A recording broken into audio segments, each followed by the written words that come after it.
Hello and welcome to UnderDiscussion. This is a public conversation series hosted and produced by Lowell Telecommunications, LTC. You can find LTC on YouTube, Instagram, and Facebook at LTC Lowell MA. The MA is capitalized. So I am your moderator today. My name is Jack Croughwell. And I am joined by the charming and brilliant Dr. Masachs today. Hello. Hi. Dr. Masachs was born in the Republic of Congo.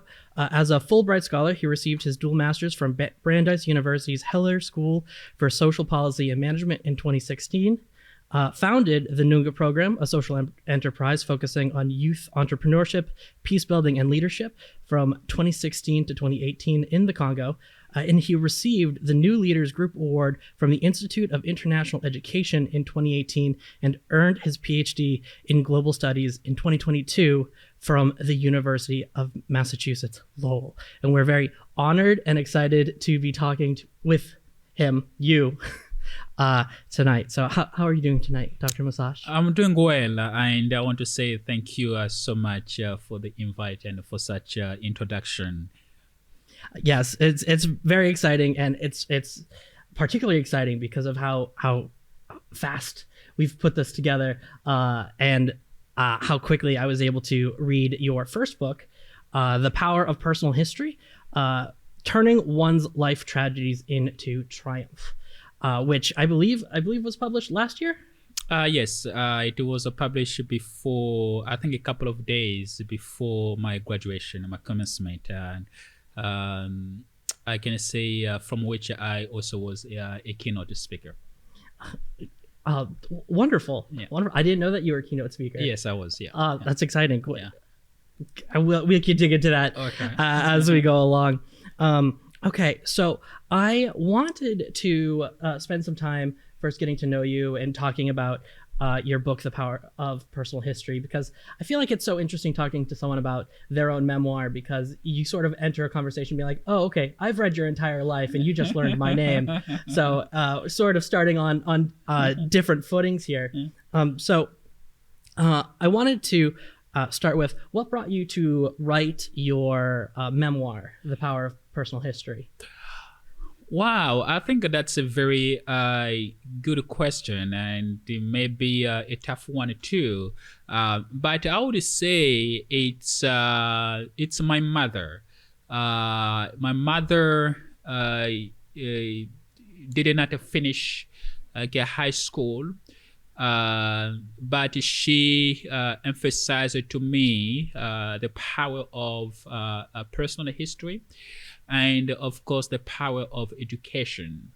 And because of that, after many years, I realized that I come to be probably who I am because of some of events that took place in my life, and then one of the turning events, is the Civil War. When I was 12 years old, a civil war came to my town.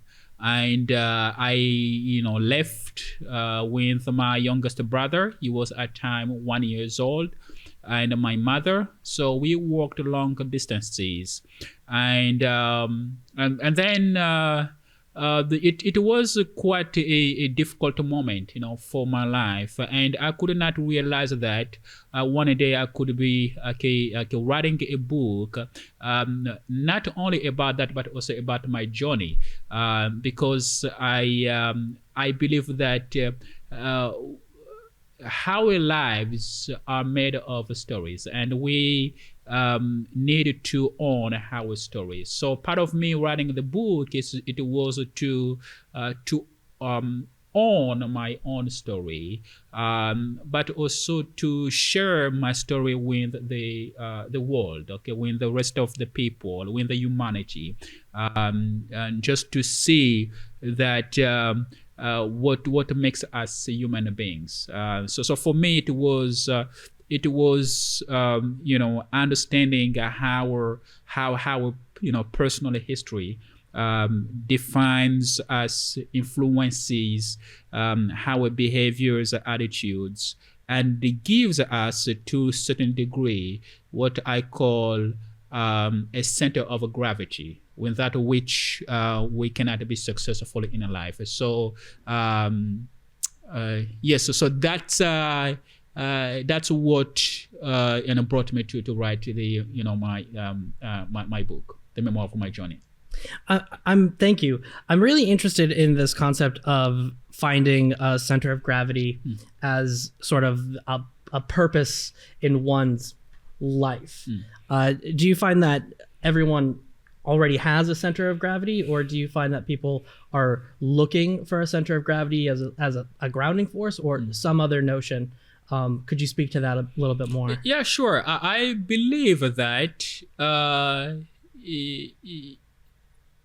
to me, it can be different from someone else, but I have come to understand that to have that center of gravity, you have to dig into your own personal history, and that center of gravity actually is your history, what you went through, what your parents went through, what your country went through, and that's what makes you come alive when, of course, everything seems to be blurred, to be gloomy, to be difficult. Yes, it comes from your personal history. Problems arise in people who try to distance themselves from their own personal histories? I think I would say yes. Okay, I would take that challenge or that audacity to say yes, because quite a long time we as human beings have a kind of offered a big lie about history, which is that history is the past. History has nothing to do with the present, has nothing to do with the future. What has happened is the past, and we need to forget and move on. So I call it the big lie of history. So to me, history lives actively within each of us. History is never the past. History invokes inspirations that shape our present and future conditions. There is an interconnection between history, the present, and the future. You cannot be what you are today if you were not yesterday, and you cannot be tomorrow if you are not today. So it comes to history. It's ongoing. Yeah, it's ongoing, and we embody it. Yes, consistently. Yes. Yeah. So in your book, one of the things that you come back to consistently throughout is this idea of being someone who comes from the ashes. Yes. And as I was reading it, I interpreted that a literal manner of coming from when the war came to the village. Yes. and coming from that. And it's throughout, it's consistent. So we follow you in your journey, your journeys, your rather storied life through different educational settings. And this concept of coming from the ashes is consistent. Yeah. This idea that I'm still someone who comes from the ashes. Yeah. I was curious if this idea of coming from the ashes and this reality and history of coming from ashes embodies itself in different ways throughout your life.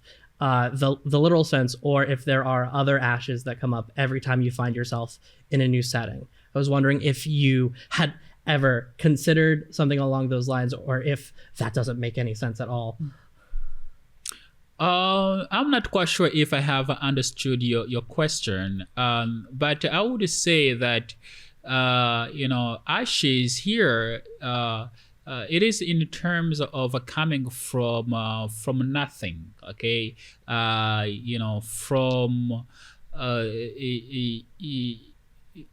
from from loss, okay, from nothing, and because of what happened to my town in 1999, it left millions of family in a very desperate situations, including my family. So we lost everything. We lost our privileged life, and then life became at the time as a mode of survival, but also and then I realized that those ashes are actually fertile. It's like when you are a gardener. If you do in a garden, you know that you needed to have some you call it waste, food wastes, and those wastes are turned into an ashes, and they use those wastes to fertilize vegetables or fruits. So ashes here is that. So life is besides what has happened as a traumatic experience, as a crisis, but something beautiful must come out of it. And those are ashes. It's like I can talk about. I'm talking about my experience, but it's also like America, okay, and there are quite a lot of examples that we can take from America, from the American Revolution, okay, when Patrick Henry in 1775 and gave a famous speech, give me liberty or give me death, and that moment has defined America. We can also talk about let's say the Civil War, okay, in America.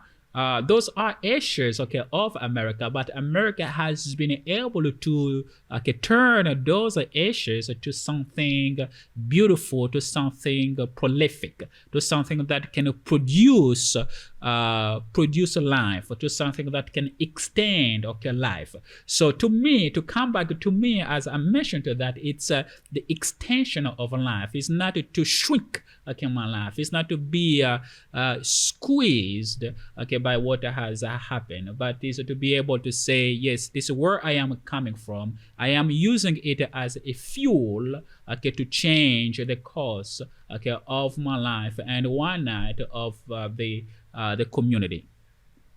That was wonderful, and yes, exactly what I was asking about. I love this idea of America as prolific. Yeah. Because everywhere you go, it's like, there it is. As someone who lives in America. And so I'm interested from that, and knowing that that's sort of this literal and metaphoric base through which you have interpreted your life in this book. There are all these other different threads throughout the book that seem to compound in your personal history. Yeah. And some of the ones that I listed were faith, family, yep, education, and finances and money. So quite a bit of love in certain threads and paranoia in other threads. Yep. And so I wanted to talk to you about the role faith plays in your life and in personal history as a concept, because very early on in the memoir, you introduced the power of faith, and I have a note here where your mother said, if we lose faith, we cannot afford the price of suffering and loss. God listens to those who have firm faith and courage to act and do act, and we have to act. Which I thought was this lovely and powerful lens to provide the concept of faith to a child when you're a child. Yeah. So I was wondering if you could speak to faith in your own life and the role that has played for you. Of course, I think faith has played a tremendous I can say role or impact, in my life. My mother, as you have said it, believed that, still does believe that faith is not something abstract. It's not something that you just preach and you don't live it. Okay, it's not something that you try to console yourself. Okay, in a desperate situation, but it is something that you put in motion. It is something that you act with, and by acting with faith, where you are mostly tested by life, definitely you become perseverant, and finally you succeed in life. So for me, faith has been a part of my journey. Okay, what I went through. For example, right after the Civil War, it was in 2000. I did not graduate from primary school, and the reason why was that my mother was sick. She was sick a couple of days before my exam, and because of that, my dad had just $5. So my dad had to make a choice, either to give me those $5 so that I could pay for my exam fees, or you could use those $5 to go see a traditional doctor to treat my mom. So the choice was clear. So they decided to go on the same day of my exam, to go to another village to get my mom treated. And on the same day, my classmates were leaving my late grandmother's village to go to another village to take the exam. So I was the only one who did not take the exam and did not succeed. And my mom told me at the time, because I could feel the emotional pain of missing a great opportunity of my life. It was a kind of a lifetime opportunity for me, and at that time I believed that my life was over. My life has gone into a smoke. I was nobody, and I could not be somebody. But my mom told me, keep faith. Your time will come. And the next year, I was able to take my exam and to graduate. So just to say that, faith is when you overcome where you are mostly tested by life. Okay, what life is testing you should give you a certain degree of faith, not just to believe that you can overcome it, but also to overcome it and thrive after. It sounds like a process of trust as well, and trust. If I can link back to the idea of an ongoing history. Trust that this is part of the history and the story is ongoing. If I could build off of that, were there periods following that time where you had the thought that your life is over? Is that a thought that had continually come back? No, I don't think so. I think at the time I was young. I thought that when I say that life was over, it's not life per se, was over, but it's the opportunity that presented in that particular period of my life that made me believe that my life was over. That I could not become somebody. No, I don't think so. I think it was a feeling of a moment. When you you hold on to something so dear. You want to achieve it, and then somehow life circumstances decided not as you want, and then you can think that it's over for you. You cannot do something else. Yes, yeah, I thought of it, sometimes, at that time, but now I don't think of it, in such a manner. I think, when you miss a lifetime opportunity, there is always another door that will be open, and if you keep seeking, keep knocking, at the door, or on the doors, okay, one of those doors will open for you. Lovely. I want to talk real quick about, there's this quote from the poet Mary Oliver, who I'm going to botch it because I don't have it perfectly memorized, but Mary Oliver claims that people who live with spirituality live more fulfilling lives.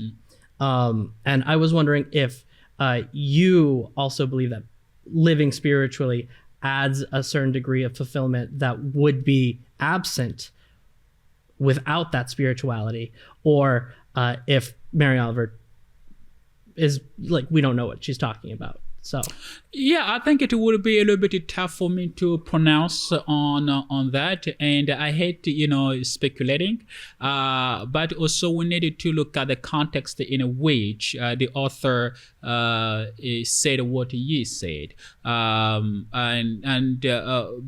at the same time I also believe that life is a part of spirituality, and we are not just driven by what is material, by what is flesh body, but also by what is spiritual.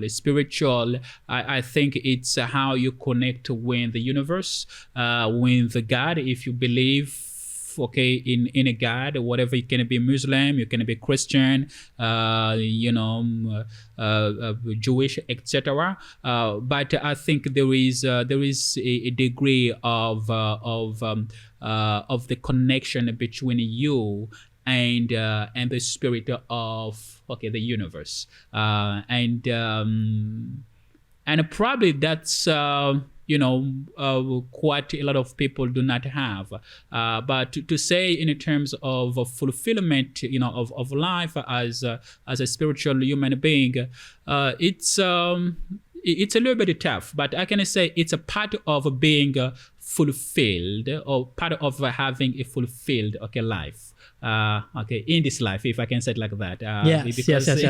Yeah, because life is not just, as I mentioned, it's not just material, so you cannot be fulfilled just by having let us say burger, by having clothes, but also there are certain things that have to come into play to make your life as fulfilled, and part of it is spirituality. All right, thank you. So one of the things that you spoke of earlier is the process of documenting your journeys and your journey through life. Yeah. And one of the things that is so potent in the book is the shift from your upbringing in the Republic of the Congo and then coming to America. And I'm quite struck with the part of your book where you're talking about the cab ride into Athens, Ohio. Yeah. And one of you talk about many things in that conversation. I think it's incredibly striking. Yeah. And one of them was you educating the driver on the difference between the Republic of the Congo and the Democratic Republic of the Congo. Yeah. And then the driver claiming that the American dream is not for African nationals. Yeah, yeah. And that like I couldn't comprehend that viewpoint at all. Yes.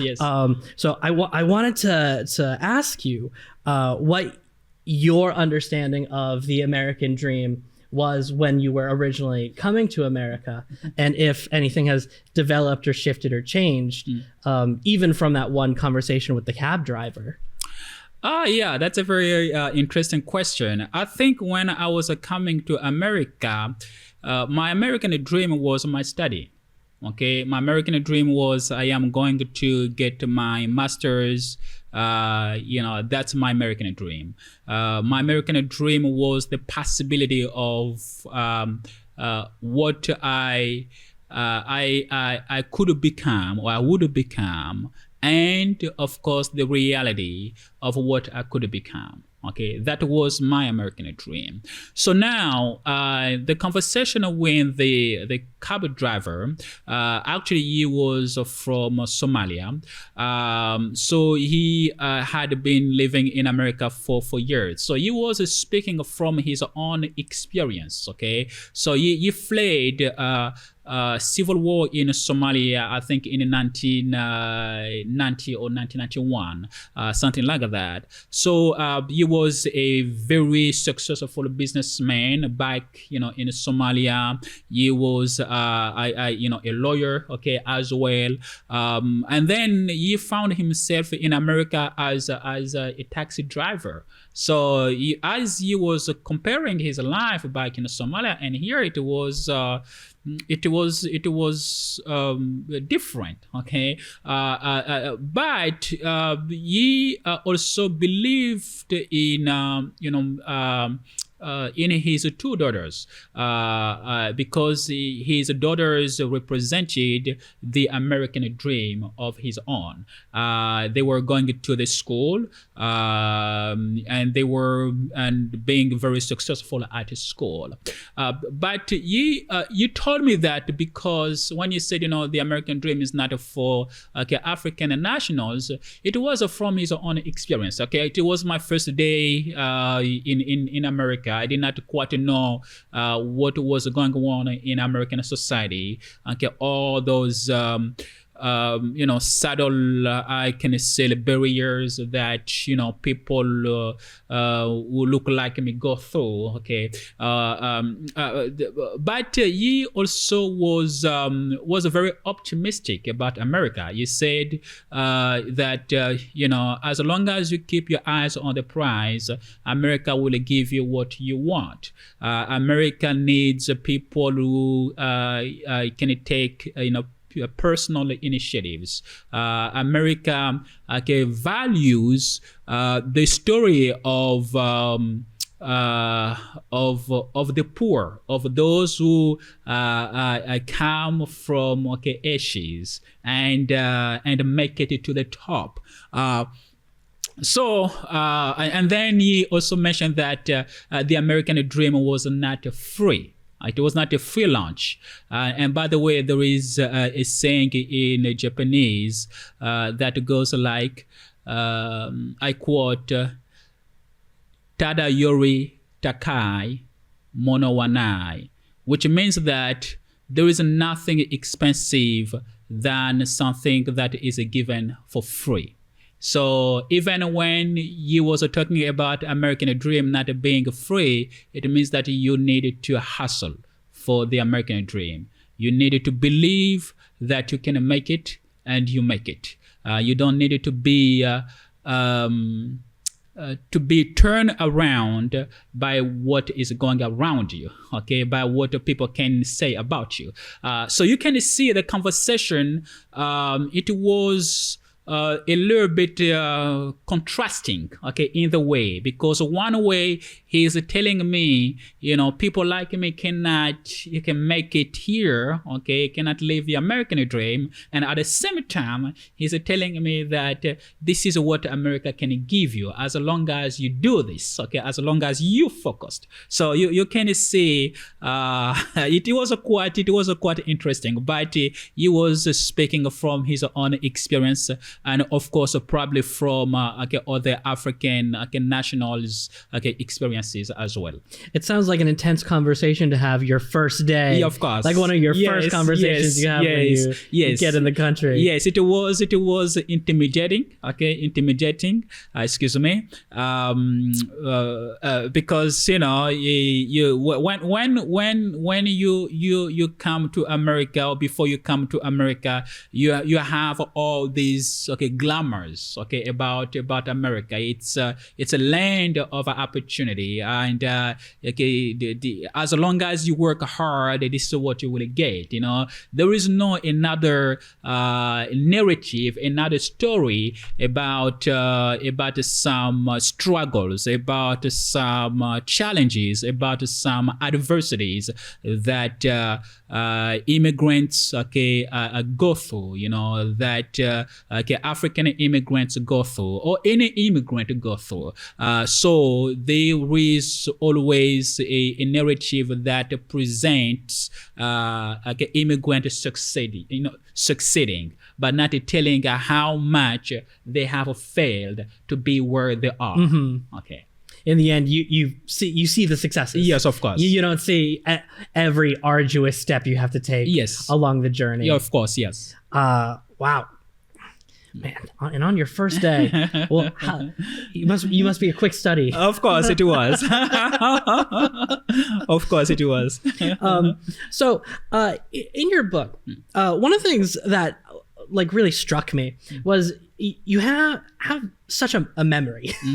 Mm-hmm. And you remember all of these bits of wisdom from your studies. I believe in the foreword, one of the first things you do is you quote Marcel Proust. But all of these other conversations that you've had throughout your life where people have sort of imparted some advice towards you. I was really interested with that because it also seemed like there was a bit of contrast in the text itself. Because I remember this moment where you're talking about learning of the concept of self-help for the first time. And it feels connected to this idea that you have presented about the American dream through this framework of the hustle, of the work, of having all of the failures to the steps. Yeah. So I was wondering, with all of these bits of wisdom and all these people that have helped you, that you've taken to heart and then historicized, how does that play into this concept of the hustle or the self-help? What's the relationship between the amount of help and wisdom and support you get from your external community in relationship to the amount of work you need to put in yourself? Yeah, I think there's no contrast in that. I'm going to explain probably, one thing. In terms of, self-help, I came to know the concept when I was back home, when I was in Brazzaville. It was introduced to me by one of my teachers. So the concept by itself in English, I didn't know about it. Mm-hmm. Okay, that's why I mentioned it was the first time that I heard someone telling me about self-help. But if you look at my life per se, it's all about self-help, self-reliance. Okay, but the concept, of itself, it was not. So now to get to your question about, me being around people helping me and the notion of a self-help, I believe that there is. We usually say that to be helped, you have to help yourself first. Okay, for people to help you, they have to see a certain degree of help that you give to yourself. So for me, I believe that all help that I have been able to receive from people is kind of the result of what I aspired to. Okay, so they could not help someone who, let us say, who is, back in Africa, who is maybe back the back in France, okay, wherever, okay, that person can be. So they helped me because they saw that I have that fury, okay, to succeed, that fury to make a difference in my own life, and that a part of the humanity, okay, okay, of the world, okay, itself, is that we live in interconnection, okay. We don't live in isolation, we live together. So you cannot succeed, okay, by yourself with your own, okay, resources, with your own, efforts. We are always in some way or another being helped by people. It can be by advice, a piece of advice. It can be by giving you, a soap. For me as international student, when I was, it was not easy. It was tough. I did not have money. It was a meager stipend. So it was that. But that's what I said. It's a part of humanity. Okay. To share what we have, to help people, to say, yes, come and grow with me. If you have the desire to grow, why I cannot help you grow? This is what we have in African culture, what we call by Ubuntu, which means that I am because you are because I am. I cannot exist if you are not. So we have to share prosperity. So prosperity must be shared between you and me. That concept of Ubuntu is so beautiful, and what strikes me is it feels so in conflict with this idea of American exceptionalism, where the idea of you pull yourself up by your bootstraps. And I feel like it's such a more worthwhile and fulfilling construct.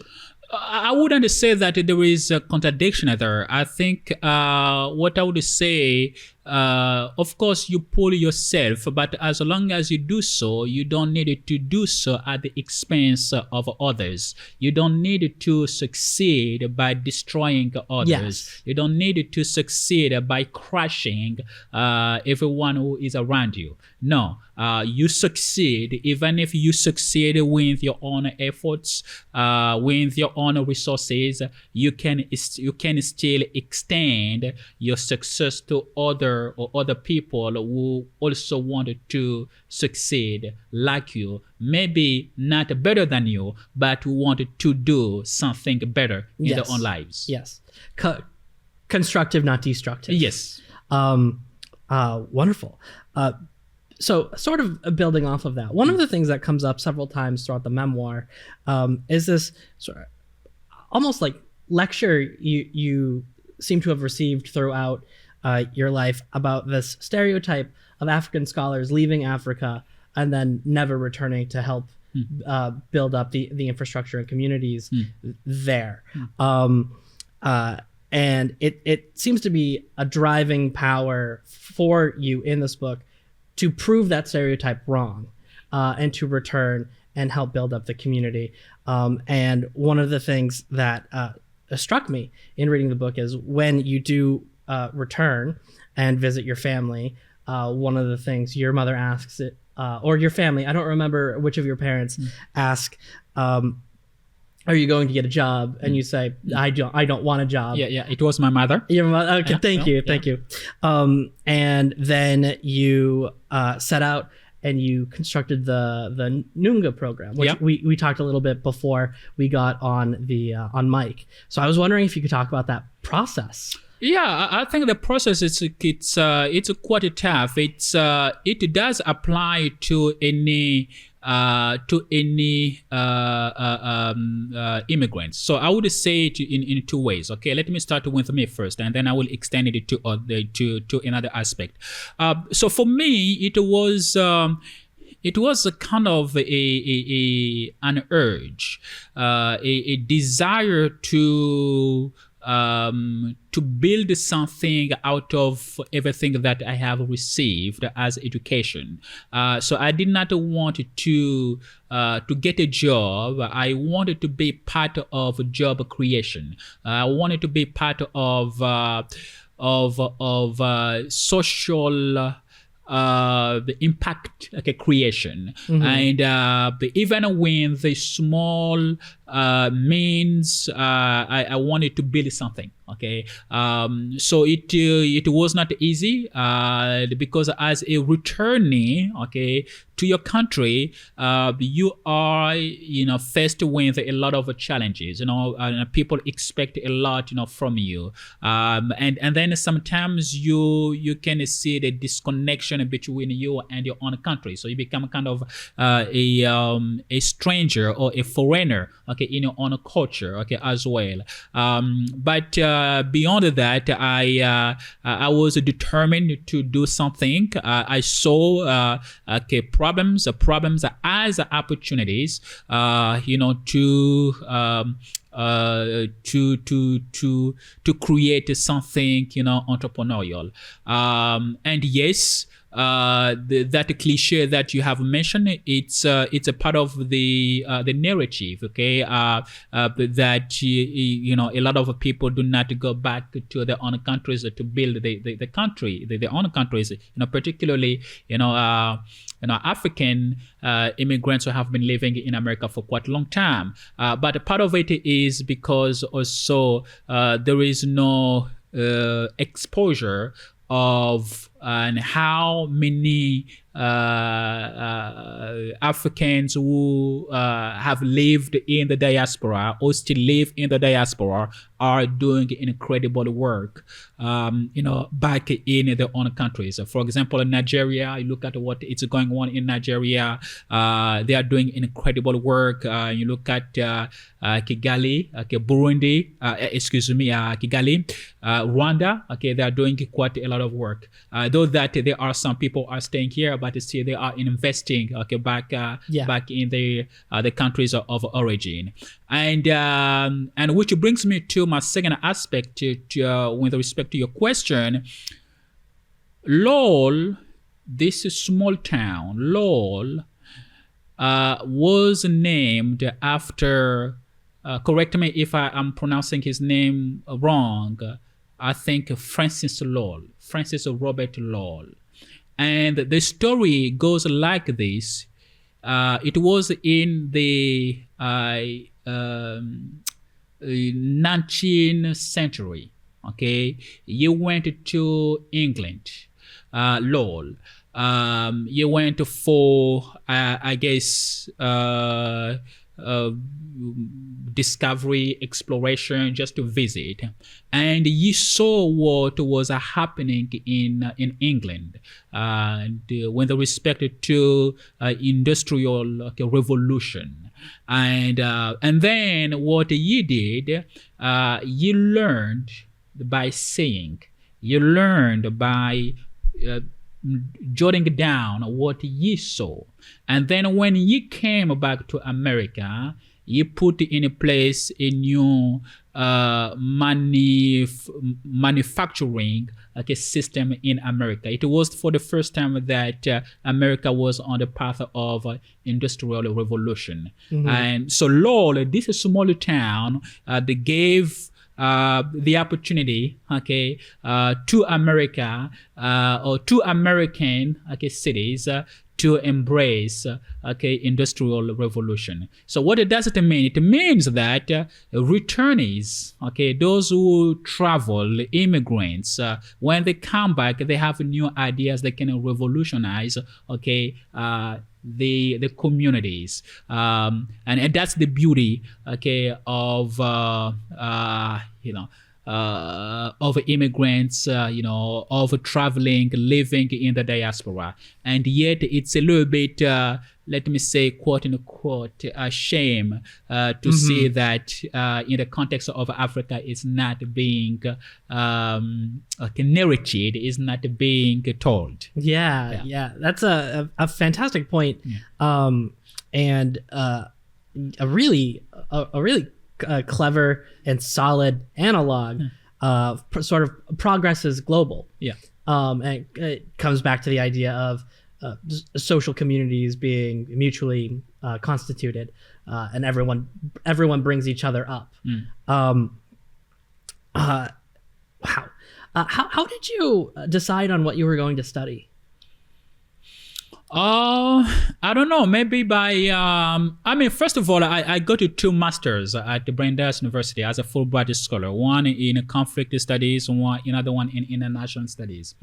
And I did not think that one day I could study conflict or international studies because this is the first I'm hearing of that as a major, conflict studies. So for I had a bachelor's in agriculture. Okay, but when I came here, I saw there was other opportunities, and maybe because of my background, I wanted also to study why conflicts occur, why people go into conflict, or why nations go into conflict. What are the drivers of a conflict? What are the spoilers of the conflict?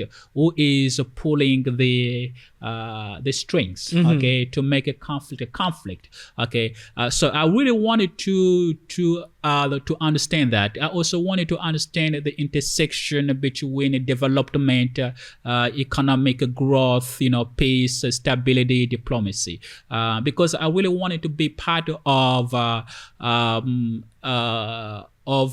those who can understand societal issues, but also in the way that they can address, in the way that they can find another alternative, okay, to address, okay, our societal, okay, issues or global issues. And then I went on to do my PhD in global studies, and then interesting enough, it was also connected to my background, to my personal history, because my dissertation and focuses on what triggers entrepreneurship among immigrants who have survived the civil war in Africa, okay, genocide in Africa. So I really wanted to understand how they have come to create businesses, to become successful entrepreneurs in America, what kind of leadership they have. And how do you even check for that?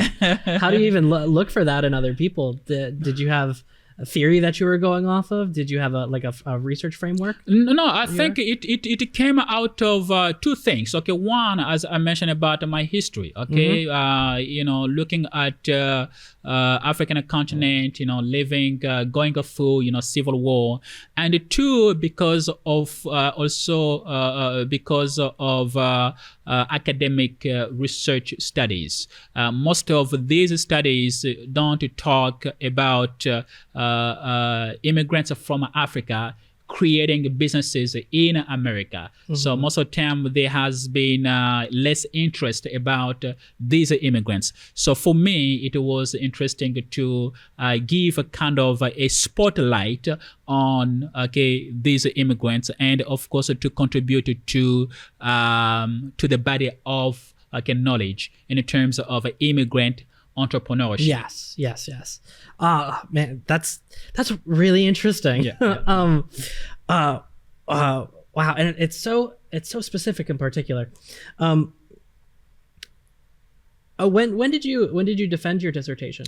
Oh, it was last year. Let's say not last year. I defended my dissertation in 2021. It was in December. And then in May 2022, I graduated. Yeah. Wow. Congratulations. Yeah. Thank you. And so I wanna bring it back a little bit to the memoir that you have here, where the title, the grand concept that you have here is the power of personal history. Yes. And one of the things that I would like to hear from your words is just what is that power? If you were to boil it down as best you can, what is the power that comes with personal history? I think it's a little bit, that's a very good question. The power of a personal history comes when you start appreciating your history. When you appreciate your history, when you are trying to understand the importance of your history and the purpose of that history in your life.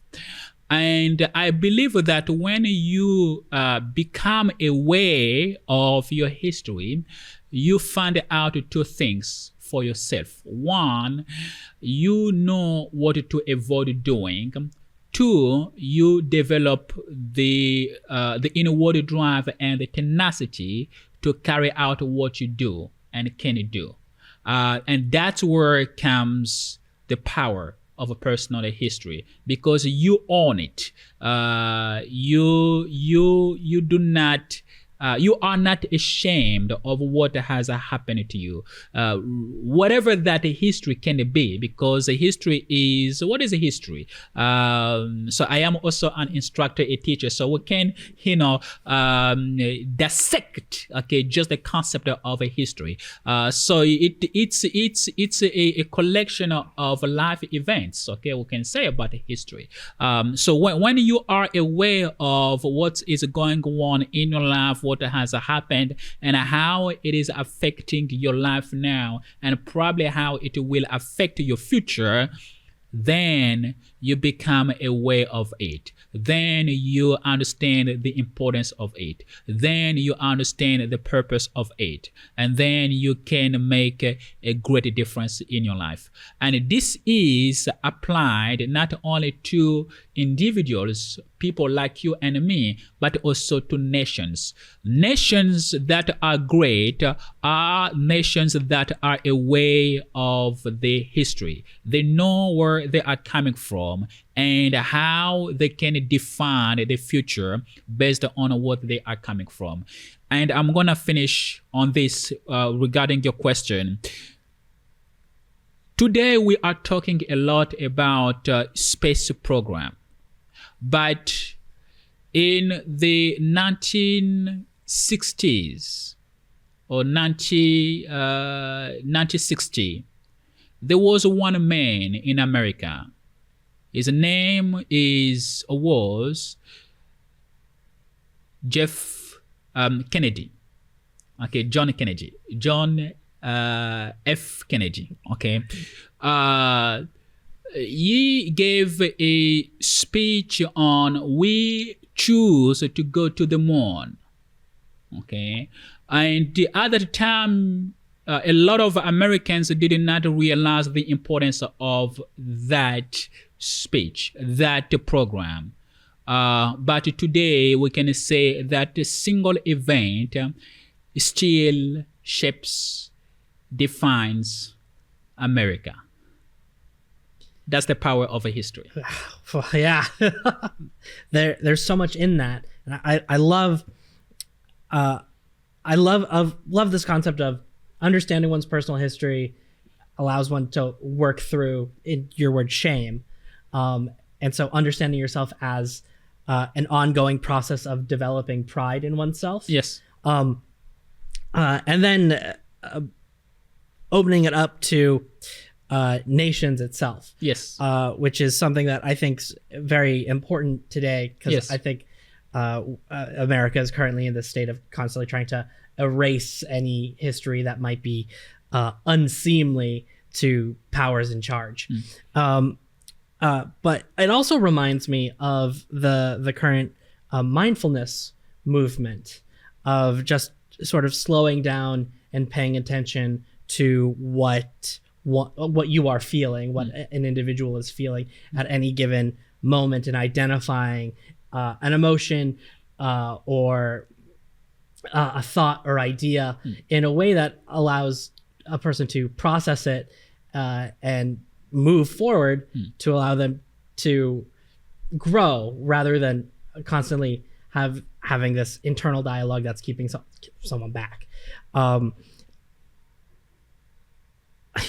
Yeah, I can add to that. I think there are kind of two pathways when we face a history or when a crisis happens. One is that it can squeeze you, break you down, and you get stuck in that particular tragic event, and you don't see any door of creativity, any door of a creativity. Two, or it can liberate you. It gives you the opportunity to see the door of opportunity, the door of creativity, and the door of innovation, and then that's the path that each of us should take, is to take the path of innovation and creativity, regardless of how history is or looks like or what it was. But we can still shape it because we have the power to shape our history. We have the power to redefine it. We have the power to give it the meaning that expands life, not that shrinks life, not that destroys life, but gives life to life again. So life can be life, if I can say it like that again. So I have come to become a great believer of the power of our personal history. That is so impressive and salient, I think, to commanding one's own life. Yes. So really wonderful. So, and with all of that, you strike me as a rather confident person with all of this work that you've done. Do you have any new projects coming up? Do you have any new endeavors that you're taking on that are fresh? Yeah, I think usually I have a tendency not to say projects that I have, especially when they have not come to fruition. Usually I like the results, and then I talk, about the project. It's a smart caution, a smart degree of caution. But I have published again a second book, The Struggle We Carry, defining our existence as a success or a failure. The book is about what kind of a legacy that we want to leave in this world as a person. You ask yourself three questions. What does it mean to be me as a person in this world? What is my place in this world as a person? And finally, what does it take me, or will it take me, to claim or reclaim my place in this world as a person? So I believe that each of us on this earth, regardless of what we do, we are trying to define our life as a success or a failure. And a success depends on what you define it. It depends on how you define it. And failure depends on how you define it. But we are all in this struggle, defining our success. And I have come to understand that there are probably three levels of achievement achievements, personal achievement, family, etc. There is career achievement, what you want to do, okay, as a professional, and then there is a community, global, and nation achievement. And the last one, community, global, and nation achievement, very few people are concerned about it, and very few people achieve it. Why do you think that is? I think probably because of lack of interest of the community, probably because of we are mostly self-centered, and probably because we don't see ourselves as others. And this is what I talked about, shared prosperity. Is if today I die, how I would like to probably be remembered, not only by my family members, not only by my classmates, or by people who are close to me, but also by people who are not close to me, by my community, by my neighborhood, where I am, what I am doing to make sure that I am enriching the lives of others. And probably because, of course, and that comes from awareness of your personal history, where you are coming from. Yes. Where you are coming from. Because you cannot be relevant to the world if you do not know where you are coming from, or if you do not know what your parents went through, or if you do not know what your country went through. You cannot. If you do, I do believe that it will not be the real version of you being relevant to the world. Do you consider yourself someone who's conscious of all three levels of achievement? I maybe, but one of the things that I like about getting a PhD is that it makes me a thinker, because I want to be a thinker, and I am a thinker. I want to look at the world through the lens that can expand life. And that's why it's very important to understand not only yourself, as a person, but also to understand societal issues that your government may face, or that you are facing. It's very important. It feels like the hierarchy of needs. Yes, I think so. I think in some way or another, I think so. Thank you. How are we doing on time?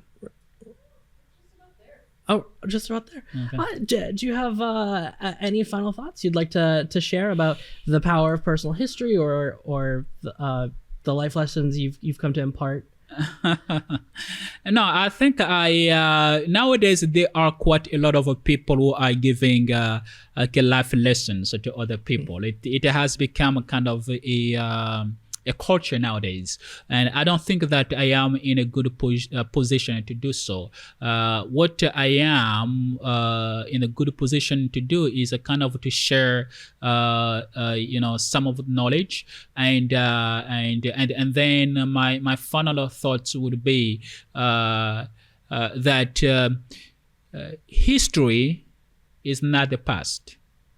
History has never been the past. History actively lives within each of us. History invokes inspirations that shape our present and future conditions. History. And we should be ready, history ready. Ready to shape, ready to own, ready to define our own history, and how we can extend that our history to other people by extending life. History has never been the past.